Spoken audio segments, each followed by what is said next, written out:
हाय बच्चों, शुभोदय।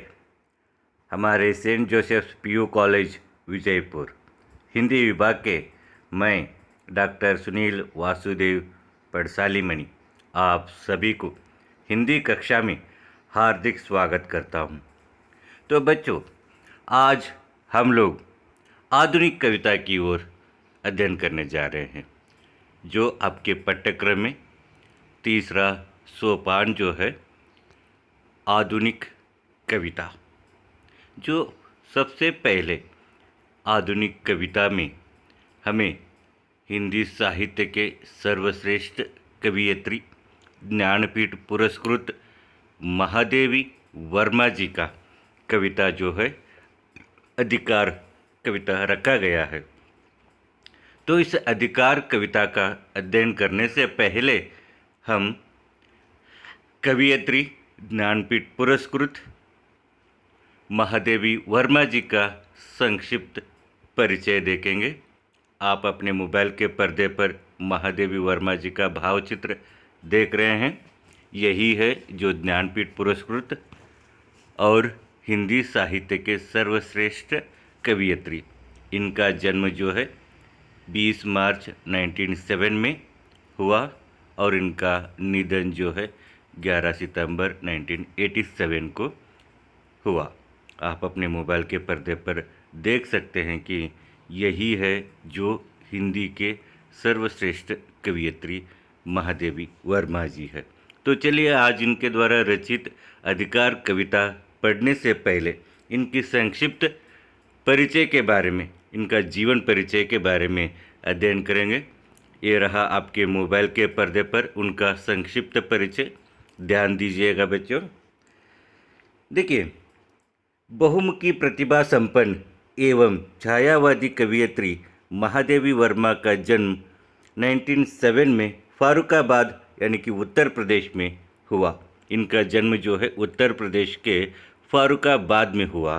ये हिंदी साहित्य के प्रमुख छायावादी कवयित्री है।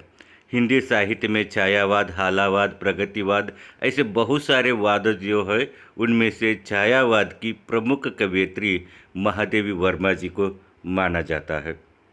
माता के आदर्शमय चरित्र एवं आस्तिकता तथा नाना के ब्रजभाषा प्रेम से प्रभावित होकर आप बचपन से ही साहित्य की ओर उन्मुख हुई।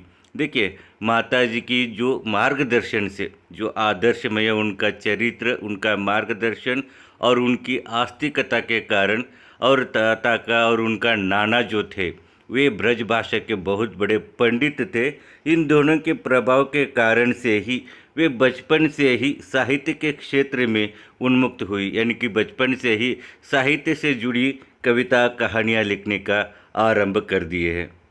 आपको प्रारंभिक शिक्षा इंदौर में तथा उच्च शिक्षा प्रयाग में हुई।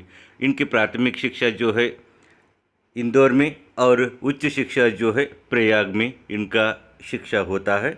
और घर पर ही संगीत और चित्रकला की शिक्षा भी दी गई और घर रहते रहते ही इनको संगीत का और चित्रकला का ज्ञान भी दिया गया। इसके बारे में उन्होंने अध्ययन भी किया है।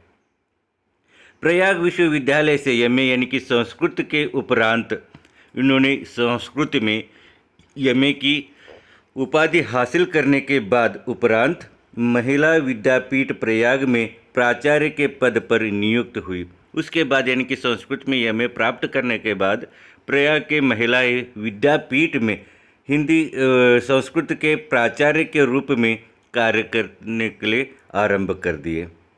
गद्य और पद्य दोनों में निपुण महादेवी वर्मा को यामा पर भारतीय ज्ञानपीठ पुरस्कार से सम्मानित किया गया है। देखिए, गद्य और पद्य दोनों की विधाओं में इनकी श्रेष्ठ समानता रही है, एक साथ समानता रही है। इनकी साहित्य को देखकर इनकी यामा जो है एक बहुत बड़ा ग्रंथ है। इस ग्रंथ के लिए उनको भारतीय ज्ञानपीठ पुरस्कार यानी कि साहित्य के क्षेत्र में दी जाने वाली सर्वोच्च पुरस्कार ज्ञानपीठ पुरस्कार है। उस ज्ञानपीठ पुरस्कार से इन्हें सम्मानित भी किया गया है। आपकी साहित्य साधना के लिए फलस्वरूप आपकी पूरा जो है साहित्य साधना को देखकर, साहित्य के क्षेत्र में आपकी सेवाओं को देखकर भारत सरकार ने पद्म भूषण की उपाधि से अलंकृत किया है। इतना ही नहीं, भारत सरकार ने आपकी सेवा को देखकर आपको पद्म भूषण उपाधि से सम्मानित कर अपने आप को गौरवान्वित किया है। और आपकी मृत्यु 11 सितंबर 1987 को हुई। इनका मृत्यु जो है 11 सितंबर और 1987 को हुई।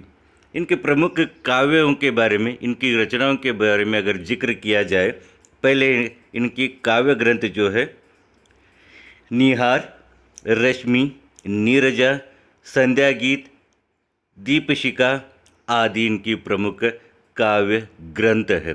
देखिए, निहार है, रश्मि, नीरजा, संध्या गीत, दीपशिखा, ये इनके प्रमुख काव्य ग्रंथ है। इसके अलावा गद्य रचनाओं में से अतीत की चलचित्र, स्मृति की रेखाएं, पथ के साथी आदि बहुत सारे इनके रचनाएं हैं जो गद्य में देखा जा सकता है। अतीत के चलचित्र है, स्मृति की रेखाएं हैं और पथ के साथी, ये इनके प्रमुख रचनाओं के बारे में इतना ही यहाँ पर जिक्र किया गया है। और बहुत सारे इनकी रचनाएं हैं जो बहुत से लोगों को आज भी अत्यंत प्रसिद्ध किताबों में से एक है। तो चलिए आगे देखेंगे कि प्रस्तुत कविता में, यानी कि प्रस्तुत हमारी जो पाठ्यक्रम में रखा गया है अधिकार, जो काव्य ग्रंथ है, जो जिस प्रकार हमें इस कविता का अध्ययन कर रहे हैं वो निहार से ली गई है। उनकी काव्य ग्रंथ जो पहला जो है निहार, उससे ही ली गई है। बौद्ध दर्शन के दुखवाद से प्रभावित महादेव वर्मा के संपूर्ण काव्याभिव्यक्तियों में वेदना एवं करुणा का स्वर प्रधान रूप से मुखरित है। देखिए, खास करके इनकी पूरा जो है कविताओं में वेदना को बहुत बड़ा स्थान मिला है। वे अपनी पूरी संपूर्ण काव्य में वेदना एवं करुणा का स्वर को ही अत्यंत महत्व रूप देकर उसको आगे बढ़ाने का मुखरित किया है। आपने वेदना का स्वागत करते हुए कहा है कि जिस लोक में अवसाद नहीं, वेदना नहीं, ऐसे लोक को लेकर क्या होगा। और वे कहते हैं, अगर जिस संसार में वेदना नहीं है, दुख नहीं है, अवसाद नहीं है, तो ऐसे लोक को लेकर क्या करें। अगर जीवन है तो दुख रहेगा, दर्द रहेंगे, वेदना ही रहेगा। ये अगर इसके बिना जीवन ही नहीं है, कहने का तात्पर्य महादेवी वर्मा जी का है। जीवन की सार्थकता परिस्थितियों से डटकर मुकाबला करने में है, न कि पलायन करने में। और मनुष्य की सार्थकता, जीवन की सार्थकता इसमें है कि इन सभी समस्याओं से, दुख से, विपदाओं से और दर्द से डटकर हमें लड़ना है, उसका सामना करना है, तभी हमारे जीवन की सार्थकता होती है। इससे डर कर अगर हम यहाँ से पलायन करेंगे या आत्महत्या करेंगे तो इसमें जीवन की सार्थकता बिल्कुल नहीं रहेगा, कहकर बताने का प्रयास करती है। फूल, तारे, बादल, वसंत आदि प्रकृति से अनेक बिंबों का प्रयोग करके कवियत्री ने जीवन के प्रति गहरी आस्था व्यक्त की है। देखिए, यहाँ पर कवियत्री ने अपने आप में यहाँ पर वेदना इस प्रकार प्रस्तुत करते हैं कि फूल, तारे, बादल, वसंत, ये जो भी है प्रकृति के चीज़ है, ये सभी हमें इस तरह का विचार देते हैं, इस तरह के हमें जीवन से आगे बढ़ने की प्रेरणा देते हैं, कहकर अपनी जीवन की आस्थाओं को यहाँ पर व्यक्त करने का प्रयास करते हैं। कवियत्री को वेदना का वह रूप प्रिय है जो मनुष्य के संवेदनशील हृदय को समस्त संसार में बांधा देता है। देखिए, कवियत्री को वह वेदना का रूप अत्यंत प्रिय होता है जो मनुष्य को अपने हृदय से समस्त संसार में बांध देता है, जो किसी तरह के हमें बंधन में रहकर हमारे जीवन को सार्थक बनाना है। किसी के कहने से हमारा जीवन को आगे नहीं बढ़ाना है। हमारी हृदय की, हमारी मन की बात को सुनकर हमारे जीवन को आगे बढ़ाना चाहिए कहकर बताने का विचार यहाँ पर महादेवी वर्मा जी करते हैं। वे अमरों के लोक को भी टुकरा कर अपने मिटने का अधिकार को बचाए रखना चाहती है और वे ये कहते हैं कि जिस अमरों के लोक में जो बिल्कुल नहीं है, अमरों की लोकों की कल्पना अगर हो गई, समझ लीजिए कि उस लोक की क्या उपयोग है। ऐसे लोग किनके लिए चाहिए? अगर ऐसा लोक है तो मुझे वैसे लोक की बिल्कुल आवश्यकता नहीं है। यहाँ पर आए हैं तो एक न एक दिन हमें मिटने की अधिकार अवश्य रहता है। हम यहाँ पर शाश्वत के लिए नहीं हैं, अमर रहने के लिए हम लोग यहाँ पर धरती पर नहीं आए हैं। एक न एक दिन हमें जाना ही है और उस अधिकार से हमें बच कर रहना ही है कहकर अपने विचारों को यहाँ पर व्यक्त करने का प्रयास करती है। जीवन में वेदना की अनुभूति का महत्व तथा संघर्ष पथ पर निरंतर आगे बढ़ने का संदेश देते हुए तो इस कविता का चयन किया गया है। देखिए, जीवन में हमेशा इन वेदनाओं से, इन दुखों से, इन दर्दों से हमें अनुभूति मिलता है, हमें एक मार्ग मिलता है, हमें एक पाठ मिलता है, हमें एक सीख मिलता है और उस सीख की महत्व को हम संघर्ष के पथ पर यानी कि हमारी लड़ाई के पथ पर उसको उपयोग लेना है और आगे बढ़ने के लिए हमें प्रेरित लेना है। जीवन में अगर आगे बढ़ना है तो ऐसे बहुत सारे समस्याओं का सामना करके हमें आगे बढ़ना पड़ता है। ऐसे समस्याओं से अगर आगे बढ़ने के लिए हमें क्या करना चाहिए? हमारी मन जो है सदृढ़ होना चाहिए, हमारा हृदय जो है सदृढ़ होना चाहिए। ऐसे हमारी हृदय को सदृढ़ बनाने के लिए ही इस कविता का चयन किया गया है। बच्चों की हृदय जो है इस अवस्था में बहुत कमज़ोर होने लग जाता है, इसलिए उनका कमज़ोर नहीं होना है।